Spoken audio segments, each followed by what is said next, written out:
Відправляють воно на Курськ, дорога в один кінець. Жодна рота ще звідти не повернулась, жоден батальйон. Хлопці або в полоні, або вже на тому світі. І справа в тому, що ми боїмося більше всього на світі не ворога зараз, не того руського, а свого комбата, якого нам зараз назначать. Самий гірший на зараз ворог – це наш командир, який намагається знищити всіх тут. Це йде абсолютно зачистка. Хлопці, хто це бачить і кому це ще предстоїть перейти, тікайте і не підписуйтесь на цю херню, на яку підписались ми. Ми підписались на неї по суті.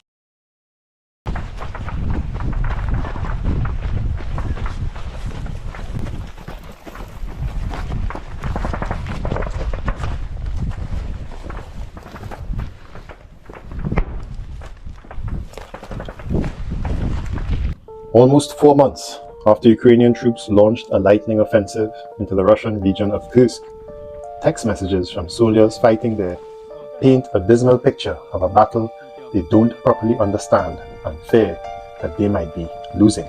The BBC has been in contact via telegram with several soldiers serving in Kursk, one of whom has recently left and agreed not to identify any of them. They speak of dire weather conditions and a chronic lack of sleep caused by Russia's constant bombardment, which includes the use of terrifying 3,000-kilogram glide bombs.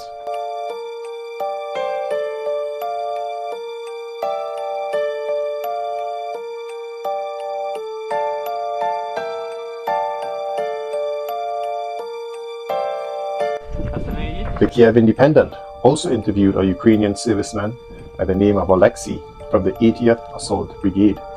He too said that, and I quote, "Aviation is a key factor, and Russian troops are throwing all the aerial bombs every night, destroying us little by little."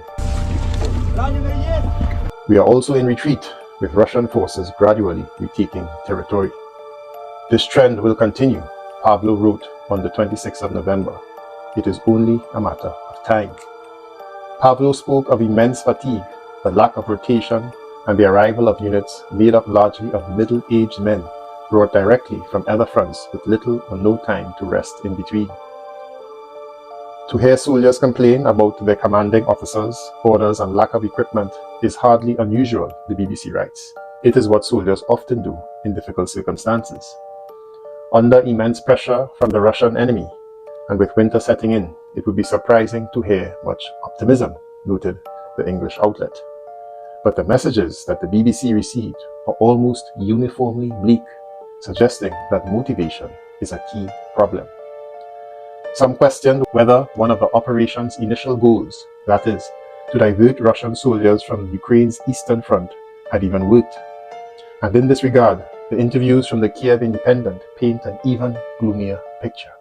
Now, most of you should remember my previous video about a week ago about how the Russians were able to cross the Oskil River near the Novomlynsk front. This would have occurred on the 24th of November.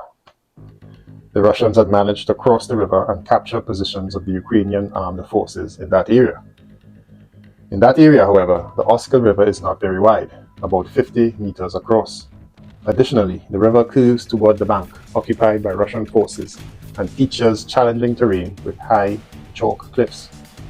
However, near Novomlynsk, there is a section where it was possible to cross without encountering these steep banks, which the Russians exploited to seize positions in Novomlynsk and establish strongpoints. This section is located 20 kilometers from Kupyansk, and it was the first area where the Russians successfully crossed the Oskil River. Yesterday, however, which was December 3rd, Ukrainian media reported that the situation had fundamentally changed. There is a video of the soldiers of the 8th Separate Assault Battalion of the 10th Separate Mountain Assault Brigade installing the Ukrainian flag in Novomlynsk, and there are details of what exactly happened in this area of the front. More details were provided by deep state experts who described exactly what happened. At first, a group of BMP-1 M113 armored personnel carriers supported by a tank moved to the positions held by the Russian troops. The Russians were on the defensive. Then there was a second wave of Ukrainian units advancing. The claim is that the Russian soldiers were knocked out of a certain number of strongholds, after which they began to transfer forces and reserves from other strongholds. The Ukrainian second group taking advantage of the Russian regrouping, struck at their weakened positions. In fact, all the Russian strongholds were knocked out, so they began to flee across the Oskar River, both with and without boats, crossing the left bank. Sergei Gurets, a Ukrainian analyst, states that we can say that the Russian bridgehead ceased to exist in this area. But, Mr. Gurets is now saying, and I quote, "We know that in addition to the bridgehead near Novomlynsk, there was another bridgehead a little further north, near the village of Masyutivka. And lastly, we have to talk about other important parts of the front line where the situation remains extremely difficult for the Ukrainians. In these areas, the Russians are using their advantage in manpower and equipment, and we are talking about the Kursk and Kurakhove directions, as well as the area of Velika Novosilka. The entire Velika Novosilka, Kurakhove, and Pokrovsk arc is about 140 kilometers long. This is where the Russian main forces and activity are concentrated. So today we will discuss the Kursk front, but not so much of any recent frontline changes, but more about several interviews that have come out in Western and Ukrainian media, which describe the dire situation the Ukrainians face in that area. We will then touch on some recent developments near Kupyansk, and from there, the Kurakhove and Velika Novosilka fronts. And always remember, if you wish to support, leave a super thanks donation, and let's get into it.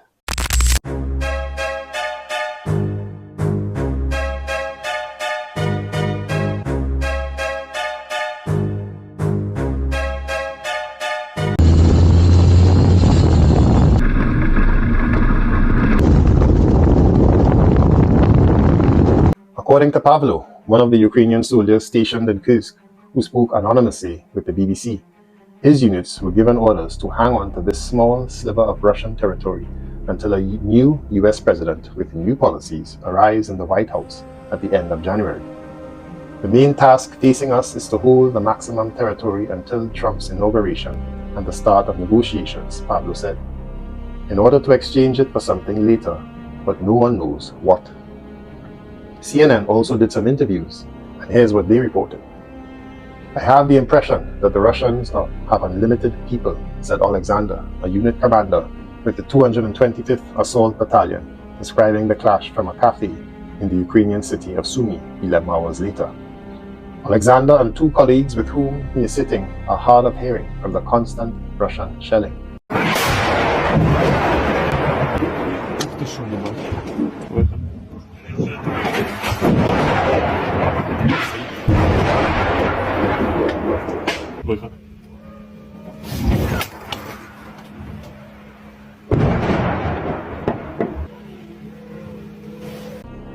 They provide a rare insight into the nearly 4-month-long Ukrainian occupation of Kursk. Advocates of the Kursk operation suggest it provided Kiev with vital leverage for any future peace talks, perhaps initiated by US President-elect Donald Trump, which means Ukraine needs to retain a foothold in the area into spring at the very least. Alexander expressed confidence that his unit could hold on, but less certainty as to why. "I don't know what the goal really is," he said. "Maybe we should walk around here for 4 months and turn around and leave. For example, if the goal is to hold on to it until a certain point, we will.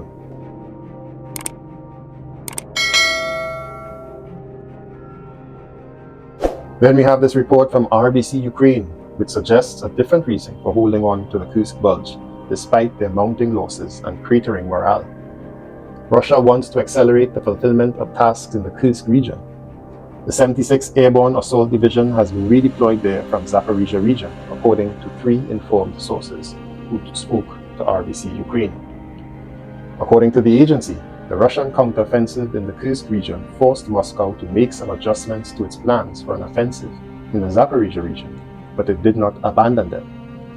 In particular, RBC Ukraine's interlocutors claim that the start of the Russian operation in Zaporizhia was expected to be approximately between October and December.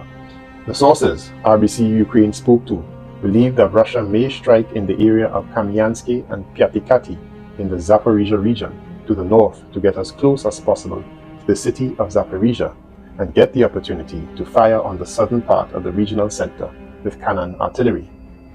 It reports that the Russian army may be planning a large-scale offensive to take control of Zaporizhia. In particular, Russians have significantly intensified airstrikes on the city. The Russian army took control of the village of Levadny in Zaporizhia region a few weeks ago. According to Vladislav Voloshin, a spokesperson for the Southern Defense Forces, the Russians have concentrated about 200,000 troops in southern Ukraine, including occupation forces in Crimea.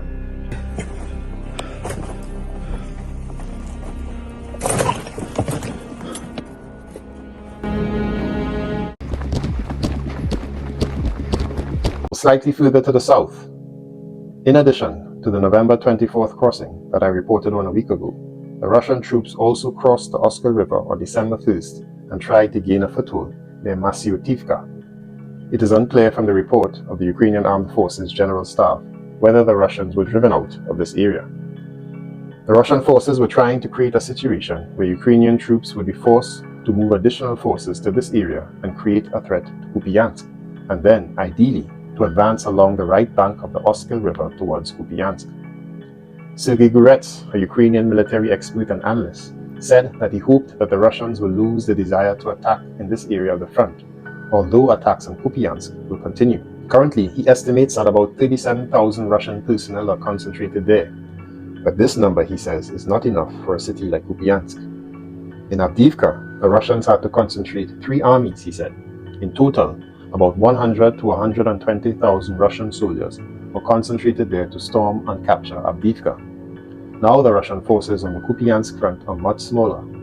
I don't think we should expect any changes in the ability to advance quickly to Kupyansk, let alone capture it, he claimed. The question, of course, is whether the Russians seek to capture it or merely cut off its logistics and bypass it. In my opinion, the Russians' real goal in this area is to reach the highway that runs from Kramatorsk and Sloviansk to Kharkiv city and cut it off, which would seal the fate of the Donetsk defense.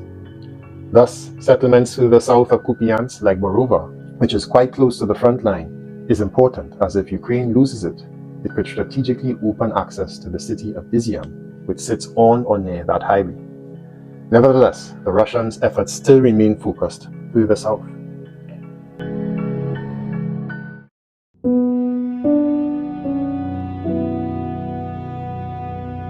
The Russian forces are trying to form a so-called southern flank to attack Kursk.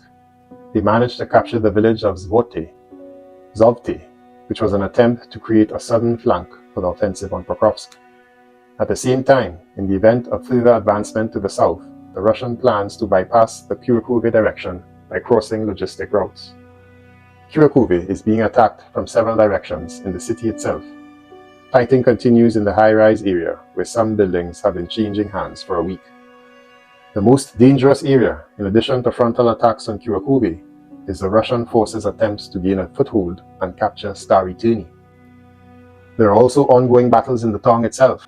This settlement is located a little north of Kurakhove, behind the Kurakhove Reservoir.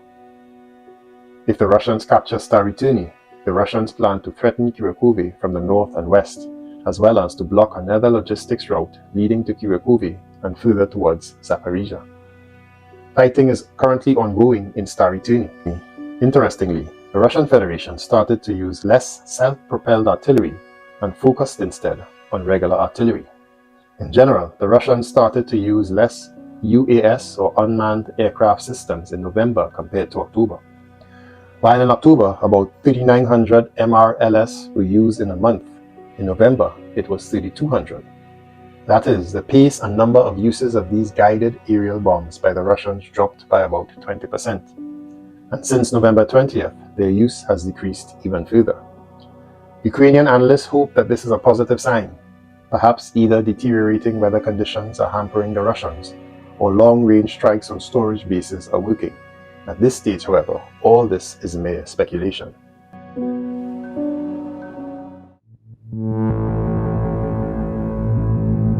But further south, the key town of Velika Novosilka is also under significant pressure. The Russian forces continue to storm this settlement from several directions.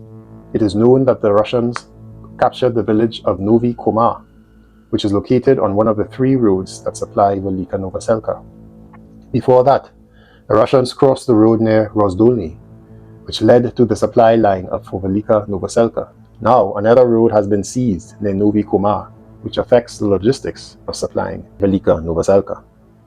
There is another road that leads to Velika Novosilka, which is located a little bit to the west, and this road has remained the main artery for supply for Ukrainian garrisons holding the line in Velika Novosilka. Now the Russian troops are attacking towards Rivnopil to cut the last road that holds Velika Novosilka. Ukrainian analysts admit that there are certain lapses in Ukrainian defense that the Russians have taken advantage of. In particular, it is the advance from the east to Velika Novosilka, when the Russians quickly covered up to 8 kilometers in a week between the Kasalach and Shaitanka rivers, which emphasizes the need to take their defense more seriously. All of these roads should be mined, said one analyst. There should be fortifications in those areas where the Russian forces can advance. Because the Russians took advantage of this weakness and are now attacking Velika Novosilka from the east, there are Russian movements from the east to the settlement. The direction of the Velika Novosilka, Kurakhove, and Kurakhove front is the Russian main priority during this offensive campaign. The Russian forces continue to use their superiority in manpower and equipment. However, in some areas, such as Kurakhove and Kurakhove, due to the redeployment of reserves around Kurakhove, the Russian advances have slowed. At this stage, Sergei Guret says that the Ukrainian armed forces are in need of effective defense, as well as the implementation of changes that are being introduced in the armed forces management system. Of course, he notes that these results will not be quick, but on December 3rd, following the Supreme Commander-in-Chief's staff, Zelensky again said in his address that personnel changes in the armed forces should add efficiency to the use of its units. We understand that such changes cannot be quick, but this trend is hopefully more positive. We hope that the arrival of effective brigade leaders to senior positions will bring about positive changes. That is how the Ukrainian analyst ended his interview.